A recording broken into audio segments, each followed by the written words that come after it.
All right, YouTube, and another reason why Hillary Clinton doesn't really like to talk, she doesn't go to that many rallies, she doesn't even really apparently like fundraisers anymore, and hell, certainly doesn't like to talk to the media. I think probably the reason for that has a little bit less to do with her health. Yeah, it's probably an issue anyway. Pneumonia or flu or whatever it is this week and all.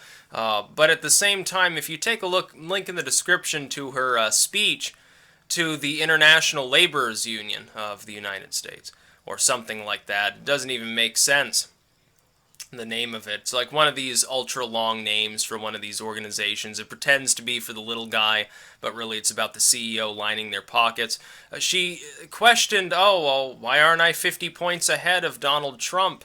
Which was in itself a little bit funny. It's almost an admission that she's behind. The fact that a candidate would rant about why am I not beating them by a larger margin or something, it's a cry of desperation, but it was really about the delivery more than the message. The message was standard, boring Hillary Clinton fare. My opponent is Hitler, will destroy the country, probably is Satan or something like that. It's what we hear every 4 fucking years during the elections anyway from everybody. Trump does the same thing, by the way. You probably haven't noticed if you're a Trump fan, but the sort of stuff that he says about Clinton, oh, weak, ineffectual, and leading us down the wrong path, it's the same sort of hyperbole, really. Only it happens to be a little closer to the truth than Hillary Clinton's claims, I gauge, at least in my own opinion. But it was about the delivery. She goes wide-eyed madwoman mode and starts doing the typical ranty thing that she does, and I don't think she realizes. I don't think she's consciously aware. Here's what I truly think this. I don't think she realizes how off-putting her style of speaking is to people. It's sort of the same way when Trump really gets up in a rant. Not when he's giving one of his more recent speeches, where he's quiet, fairly well-spoken. He whips people into a frenzy, a couple times during any given rally. But otherwise, it's all policy all the time. It's like strictly business sort of speech, a little more low-key. As opposed to Clinton, she used to speak like that, and increasingly now she's giving sort of the firebrand speech. But because of the way she delivers them, it simply comes off as being the scolding school teacher or something like that. It's funny to me that she's taking this route, using this specific strategy. I would think this would be the worst possible thing. That somebody who's riding on being the, well, let's be adults, I'm the mature candidate platform. It's like the worst possible thing that somebody running with that ethos could do for their campaign. Marco Rubio learned this the hard way. Apparently, she's not smart enough to learn from his error. Marco Rubio was steadily rising, not doing that badly, even after the Marco Roboto stuff. But when he stooped down to the same level that Trump did and tried to insult him, he, number one, gave Trump a lot of ammo, and number two, made himself look like a fool. Here's a person who, a good half of their supporters are best classed as people who want to make what they feel to be, or what they've been led to believe to be, is a sane, mature, adult decision. Let's be rational, let's not be hasty, let's be calm about this, and mild-mannered, and we need, sane government or whatever, and these people are all lunatics, and so you should vote for me. And it crippled him. It destroyed his campaign. He destroyed his own campaign. It wasn't even Christie who did that, and it certainly wasn't Trump. It wasn't the fact that Trump insulted him back. It was the fact that all the people whose hopes were riding on him that wanted to make that sort of, and this is sort of an illusion. It's not real. It's presentation and perception, not really some objective fact. But people who wanted to vote for what they felt was the calm, mild-demeanored, well-spoken candidate in Rubio abandoned him completely when he delved into that sort of gutter politics. Trump's fans don't care. His core fans, they love it. They think that it's funny.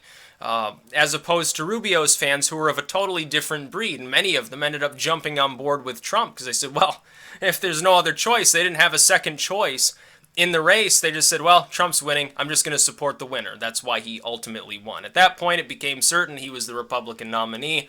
A lot of people held out. Even after Indiana, there were people who were stupid enough to think that he wasn't going to make it. And obviously, that was always wrong. It was inerrantly wrong. By Super Tuesday, it was almost a foregone conclusion. Now you look at the general election.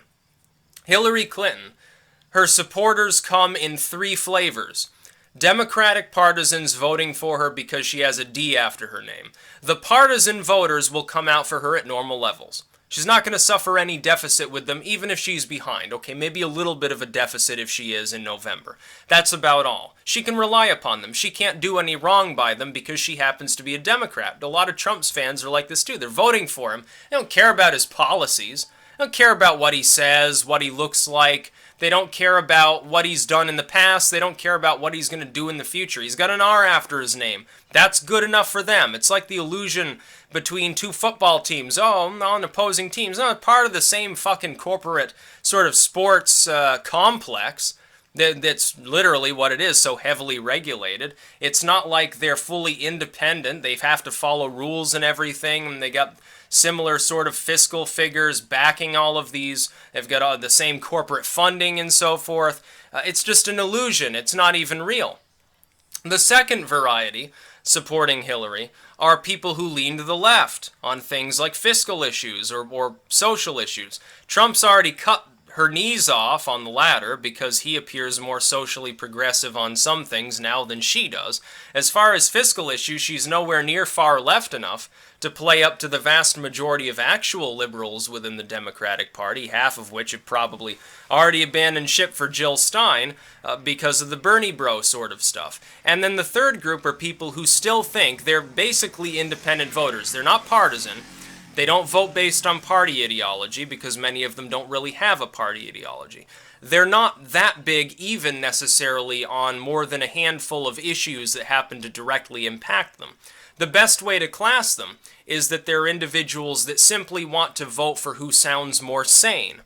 But that is quickly changing because all of these people, almost all of which I can assure you were Hillary's fans a couple of months ago, I have a feeling that increasingly they're undecided, and that many of them are moving even towards the Trump camp because he has toned it down. He now seems quiet by comparison. Here's Hillary Clinton giving this speech in front of a bunch of labor union members, half of which probably don't support her, as opposed to the union bosses. They've all endorsed her. On the ground, it's a different story. These are people, in many cases, who have manufacturing jobs. They realize what NAFTA does. They realize what the TPP would do. They realize all of these things. I don't think that, I think the majority of them don't back Clinton.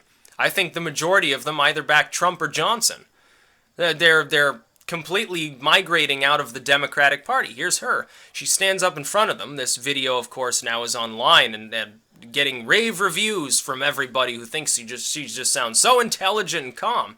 Now, what she sounds like is somebody who is desperate, very angry, probably angry partially at her campaign staff, partially at independent voters, and in essence talking down to the entire voting public. It goes beyond the basket of deplorables.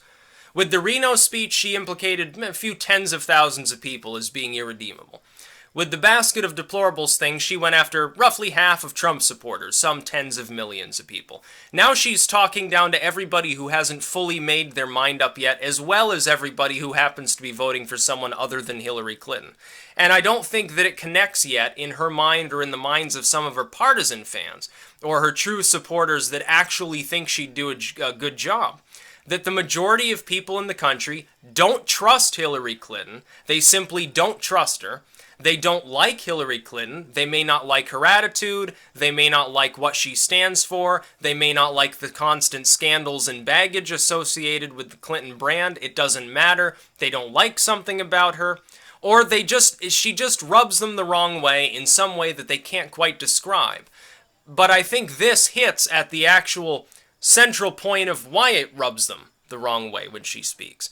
Because she comes off as someone woefully out of touch who blames everybody but herself and is angry not at herself for failing, not at her campaign staff necessarily for failing, not at the political system for wronging her. I see increasingly a bunch of people ranting about how Hillary Clinton hasn't gotten enough favorable media coverage. There's a pro-Trump bias in the media. Are you people insane? You have to be insane to actually believe that that's the case. She gets fawned over almost universally on almost every channel of TV news. The only exception, the only place in which she's actually taking a beating is online, but I thought all these mainstream people didn't even think that was the media. Oh, Drudge, RTL, it's not even real media. Real media is the big five, the CNNs and Fox Newses. Fox News likes Trump, minus a few people there that obviously don't give a fuck about him. Everybody else appears to love Hillary.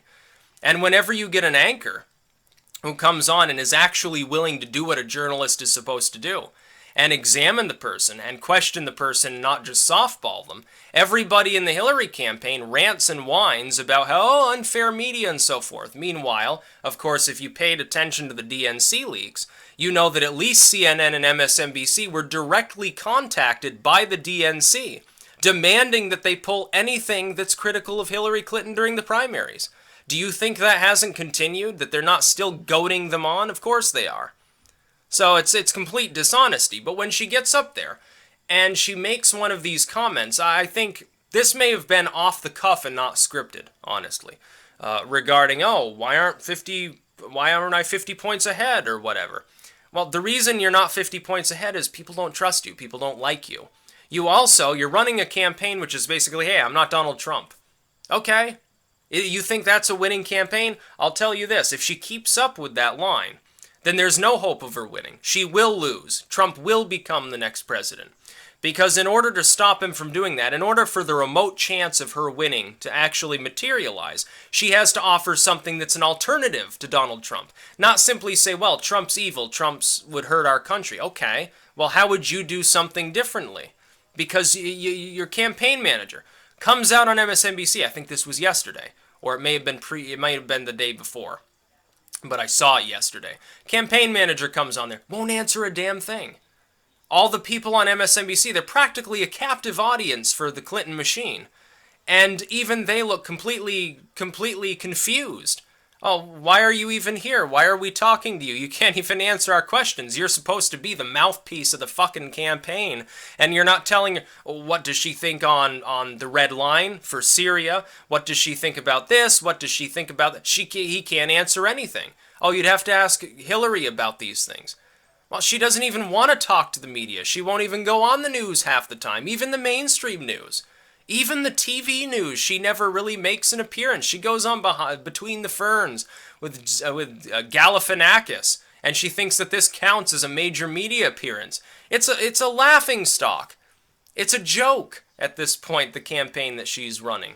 This is why I think Trump is probably going to win. She hasn't differentiated what the hell she's supposed to be doing as commander-in-chief if she wins, as opposed to what Trump would do. Well, why would people bother to vote for her? It's certainly not going to energize her base. Trump's fan base right now is so energized that they would walk right through an electric fence to pull the lever to vote for him. What about Hillary Clinton's fans?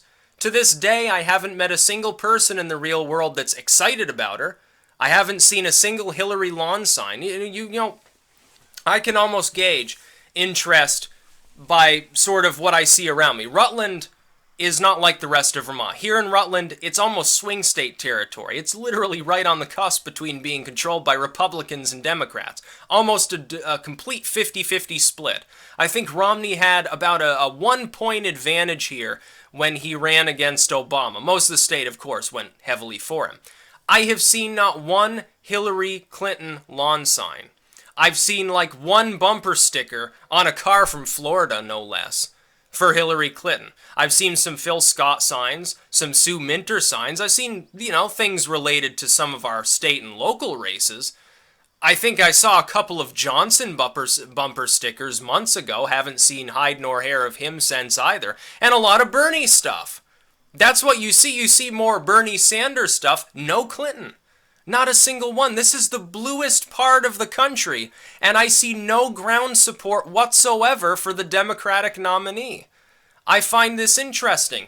Now, yeah, of course, people here being heavily for Bernie, some of them feel spurned. Well, then I have to assume that a significant proportion of Democrats, which were hardcore for Bernie, are simply not going to show up. This probably at least gives him New Hampshire. Yeah, Bernie Sanders had huge support there too. It's right across the fucking river from Vermont. And if she loses New Hampshire, at this point, they're so even because of the way the states are breaking down, that if he steals off New Hampshire, he's won the election. I don't think people realize that. He's now edging in on Colorado. There's a statistical tie there. He's increasing his chances in Wisconsin and Michigan. Even Pennsylvania now, which I said, well, it looks like it's gone back out of play. I'm still calling blue on Virginia. Nothing's going to convince me that Trump actually wins, unless he completely canvasses the state or Hillary just totally collapses after the debates. But Pennsylvania looks like it might now be back in play. Meanwhile, Trump's expanding his lead in Ohio and Florida and Iowa. He probably doesn't even need to worry about campaigning in these places. Florida's no longer close. He's well ahead now in Nevada. Where exactly is Hillary Clinton supposed, if she loses another of these states, another one of these up for grabs states, where does she make up the points that she needs to get over 270? The answer is she can't, because she'll be under that. It'll be Trump who's over 270. He'll be the winner. And for her to show her angry demeanor when that clearly doesn't work, it's stupid. I can't imagine who advised her to make this speech. I just don't understand it. Not even in the least. It doesn't make any sense. It's almost like self-sabotage. It almost looks like she's looked at the internal polling. She said, oh, well, shit. I guess the gig is up. I'm just going to go to some fundraisers, make some more money, pay myself a higher campaign salary, and then I'm going to get out of Dodge, a month before November, because fuck this. Might even not bother to show up at the debates. It'd be very funny. In fact, half of me, my brain tells me, of course, that she's going to go to the debates. But there's this little nagging voice in the back of my head that says just maybe she's really not going to attend them. And she'll manufacture some excuse. So I think she will be there. I don't think she'll do very well, honestly. I think if you look at the way she's spoken at some of these things, you gotta realize a candidate has to hone their message for their rallies and fundraisers and so forth. Trump has clearly done that. He's experimenting as he goes along. He's improving his message. He's improving the way in which he puts it out. It's resonating with people. It's starting to resonate increasingly with minority groups. It's gotten him more than the lion's share of independent voters. It's swung 5 additional states he didn't have a month ago in his direction. It's clearly working. His campaign is functioning just fine. They had another outlier poll that BI was talking about today. Here, funny, aside really quickly before I talk about how Hillary Clinton is fucking falling apart. BI, in the same morning, within an hour, posted 2 things. First saying, oh, Trump is expanding his lead. He's up now by 6 points nationally. An hour later, they put, oh, Hillary Clinton surged. She's now up by 8 points in the latest ABC poll. Will you stop posting about single polls? Learn how to be a normal, rational adult human being and use an aggregate. Please, Business Insider, discover RCP. It's been there for years. Sane people analyzing politics know how to use it. Clearly, obviously, BI doesn't. It's a big problem. It's supposed to be Business Insider anyway, not Politics Insider. They're not even qualified to talk about dog catching or investing that $10 you got from your Alzheimer's-ridden grandma at Christmas. They're let alone to talk about the state of the political race within the United States. They don't know what they're talking about at this point. That's worse than Salon. It's literally, I think they get so far the award for being the worst political analyzers of the entire race, bar none. Way, way worse than Salon being liberal, anything. Doesn't matter. You name a politically biased site, it's probably got better accuracy than Business Insider does. Really, really sad. Couldn't be worse. Literally, couldn't. There's nothing they could do to make it worse. 0% accuracy on anything. But Hillary Clinton, back to her. She doesn't seem to realize how badly she speaks when she does these things. She either, invariably, one of 2 things happens. She either looks like she's scolding everybody, and she's sort of stomping her feet and looks like she's about to have a tantrum, like a fucking toddler or something. Or, conversely, she looks absolutely haggard, can barely stand, has huge bags under her eyes, clearly hasn't gotten enough sleep, maybe hungover, maybe drugged, maybe really, really sick, but can barely even mutter out a few words. So which Clinton is going to show up at the debate? Is she going to be so tired that she falls asleep at the podium? or has to sit down the entire time while Trump's standing there grinning like a monkey that just found a bunch of bananas? Or is this going to be bombastic Clinton that comes up there swinging left hooks over and over and keeps missing because she just doesn't know how to speak? Either way, it looks like a foregone conclusion who's probably going to do better in the debate. Maybe I'm wrong. Maybe Trump gets completely ass-pounded. But I don't think that's likely to happen. I'm betting on Trump to win the election. I also think that he wins the debates by a decent margin. I don't think it'll be a complete blowaway in just the first debate. I think he's going to come out cautious. So that means he doesn't lose any points for looking like he's unhinged, but he can't gain as many points with quick jabs either. He will gain a few, he'll do well, but it won't be a complete blowout right away. He's going to wage a war, I think, of attrition at this point, because he realizes that having done so, it's beginning to work its magic. Clinton will continue to stall out and lose support. She might be sub 40 by the time the election rolls around, which means she loses, honestly. That's about all. Peace out.